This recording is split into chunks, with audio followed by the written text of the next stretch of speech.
This is Sal. And on my journey to every country, Sal grew up Catholic in the great state of Indiana and spent 11 years going to Catholic. Alhamdulillahi Rabbil Alamin Ar-Rahmanir Rahim Maliki Yawmiddin. Assalamualaikum warahmatullahi wabarakatuh, sahabat dakwah harian TV yang dirahmati Allah Subhanahu wa taala. Segala puji bagi Allah Tuhan semesta alam. Salawat bertasalam tak lupa kita sanjungkan kepada junjungan kita Nabi besar Muhammad SAW untuk keluarganya, sahabatnya dan juga untuk umatnya. Sahabat dakwah, seorang pria asal Indiana, Amerika Serikat mengunjungi 195 negara dan menemukan Islam dan sekarang menjadi seorang mu'alaf. Berikut ini adalah kisahnya, kisah nyata yang terjadi yang ia bagikan di akun YouTube-nya. Sahabat dakwah, Sal Lavalo, ia telah mengunjungi berbagai negara.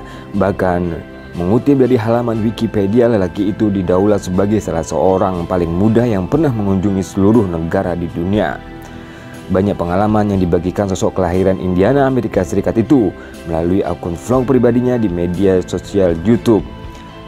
Dalam beberapa video yang diunggahnya tanpa sisi religiusnya, salah satu video cukup istimewa karena menampilkan kisahnya sejak awal memeluk agama Islam.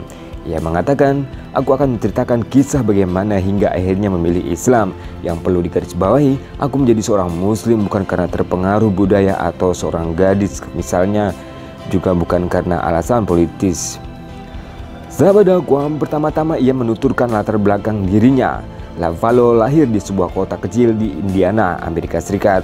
Ia tinggal di sana hingga usia 16 tahun. Keluarganya merupakan penganut Katolik. Sahabat dakwah, setiap Ahad kami biasanya pergi ke gereja dan itu menjadi kegiatan yang paling dia sukai. Menjadi Katolik adalah hal yang lazim di sana karena memang lingkungannya mayoritas menganut agama tersebut. Sahabat dakwah, Lavalo tumbuh dewasa sebagai Katolik karena dia memang tinggal dalam komunitas masyarakat yang mayoritas beragama Katolik. Ia tidak merasa ada kesalahan apapun dalam pendidikan yang ia peroleh sejak ia kecil. Kemudian melanjutkan pendidikan tingkat menengah di sekolah internasional. Untuk itu ia, Lavalo muda, mesti tinggal bersama di asrama. Di sanalah dia mulai menemukan dunia baru yang berbeda daripada sebelumnya. Sahabat dakwah, dia bertemu dengan berbagai macam orang yang berasal lebih dari 90 negara. Tak sedikit dari mereka yang memeluk agama berbeda dari dirinya. Alhasil, Lavalo untuk pertama kalinya menyaksikan cara beribadat umat agama lainnya. Ketertarikan Lavalo untuk belajar agama baru semakin tak terbendung. Pada saat itu ia sempat tinggal di Houston, Texas, Amerika Serikat. Ia bekerja untuk salah satu perusahaan teman ayahnya. Sahabat dakwah, pada akhir pekan ia menghabiskan setiap hari bersama keluarga. Salah satu alumni sekolah asramanya, mereka menganut agama yang sama meskipun dengan denominasi yang berlainan. Ketika masuk universitas, berbagai pertanyaan mulai bermunculan di benaknya sebab ia kian banyak membaca dan mempelajari tentang agamanya sendiri. Waktu itu ia mulai mempertanyakan peran sosok yang dianggap sebagai manusia dan Tuhan sekaligus.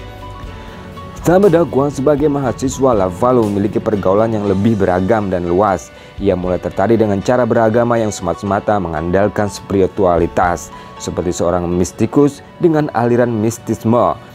Anda dapat memiliki hubungan langsung dengan Tuhan dan panteisme, paham yang berkeyakinan Tuhan ada di mana-mana, katanya. Sahabat dakwah, untuk memperdalam spiritualitasnya, Lavalo mengambil banyak kursus yang berhubungan dengan kerohanian. Ia pun belajar lebih banyak tentang agama-agama lain sepanjang tahun perkuliahannya yang memiliki untuk berdoa dengan caranya sendiri. Sebelum lulus, Lavalo mulai berpetualang keliling dunia seorang diri. Selama 18 bulan ia mulai pergi ke Amerika Timur. Pada 3 bulan pertama, selanjutnya ia singgah di Teluk Aviv lalu merayakan Natal bersama keluarga sahabatnya. Sahabat dakwah, perjalanannya berlanjut ke Abu Dhabi. 4 bulan lamanya ia tinggal di sana sebelum melangkahkan kaki ke Indiana. Berbulan-bulan kemudian ia terbang ke Venezuela bertemu dengan komunitas tradisional setempat. Kembali ke Asia, ia melakukan perjalanan ke Yordania, Sri Lanka dan Thailand. Sahabat dakwah, dari semua perjalanan ini yang selalu aku lakukan adalah terus belajar tentang spiritualitas. Bagaimana orang-orang yang aku temui memaknai kehidupan ini, tuturnya. Waktu 18 terasa lekas berlalu. Lavallo akhirnya dapat menyelesaikan jenjang sarjana dengan baik. Lantas ia memutuskan untuk berlibur ke Afrika. Tawaran pekerjaan pertamanya membawa Lavallo tinggal di Abu Dhabi saat ini. Sahabat dakwah, bisa dikatakan Lavallo pertama kali mengalami suasana komunitas muslim bukan di Abu Dhabi, melainkan di Afrika. Bahkan ia pun secara resmi menjadi seorang muslim sejak sebelum menjadi karyawan di salah satu perusahaan negara Arab tersebut. Suatu ketika ia pergi ke Tanzania, sebuah negara di pesisir Afrika Timur. Di sana terdapat sebuah desa kecil dengan penduduk yang majemuk. Tiap Jumat, Lavallo menyaksikan orang-orang berbondong-bondong pergi ke masjid. Kemudian setiap Ahad sebagian orang pergi ke gereja. Ia merasakan masyarakat setempat sangat harmonis. Suatu malam, ia mengobrol dengan seorang kakek yang belakangan ia ketahui sebagai seorang muslim. Diskusi saat itu membicarakan tentang makna kehidupan dan kebenaran dalam kehidupan. Sahabat dakwah, ia berkata, "Aku mulai menjelaskan kebenaran dari perspektifku, yakni manusia hendaknya percaya, harus terus berdoa agar energi ilahi yang tak terlukiskan dapat menyatukan kita," ucapnya. Sahabat dakwah, kakek itu menjelaskan sesuatu yang saat itu terasa tak asing tetapi sekaligus baru bagi Lavallo. Kepada tamunya itu, ia memaparkan tentang adanya Tuhan yang Maha Esa. Bahkan kehidupan ia dijalani dengan melakukan 5 tahapan.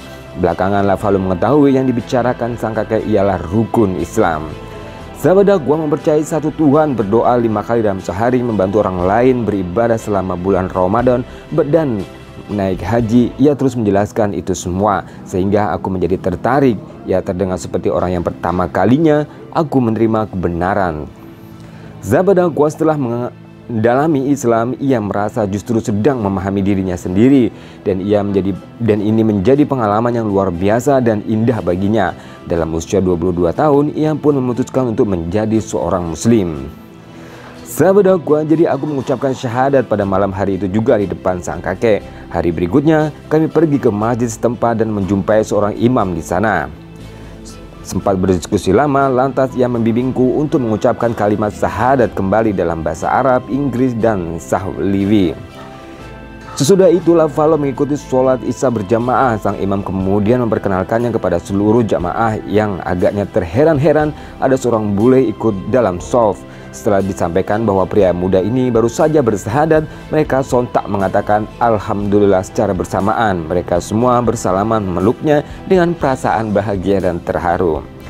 Sahabat dakwah, sukacita tak henti di sana. Keesokan harinya Lavallo menceritakan beberapa warga setempat mengadakan perayaan untuknya. Seekor kambing disembelih dan dimasak untuk sajian. Pada hari terakhir liburannya, ia merasa sangat tersanjung dengan kemurahan hati mereka. Sahabat dakwah, sebagai seorang muslim ia merasa amat bersyukur. Pengalamannya melanglang buana akhirnya mempertemukannya dengan hidayah dari Allah Azza wa Jalla. Perjumpaannya dengan seorang tua di Tanzania hingga pekerjaannya kini di Abu Dhabi membuatnya semakin merasa sebagai dari komunitas yang lebih besar atau menjadi bagian dari umat muslim. Sahabat dakwah, akan tetapi Lavallo merasa kini cukup disibukkan dengan berbagai pekerjaan. Waktu untuk mempelajari Islam terasa semakin sempit. Ia berharap tak kian tenggelam dalam ketidaktahuan tentang agamanya. Bagaimanapun juga, aku senang selama bertahun-tahun terus berupaya menjadi seorang muslim yang baik dan taat. Bertahun setelah ikrar syahadatnya yang pertama, Lavallo kembali ke desa kecil di Tanzania itu. Ia berjumpa dengan orang-orang yang telah menyambutnya dalam iman dan Islam. Tentunya sang kakek yang menjadi perantara hidayah tak akan pernah ia lupakan seumur hidupnya.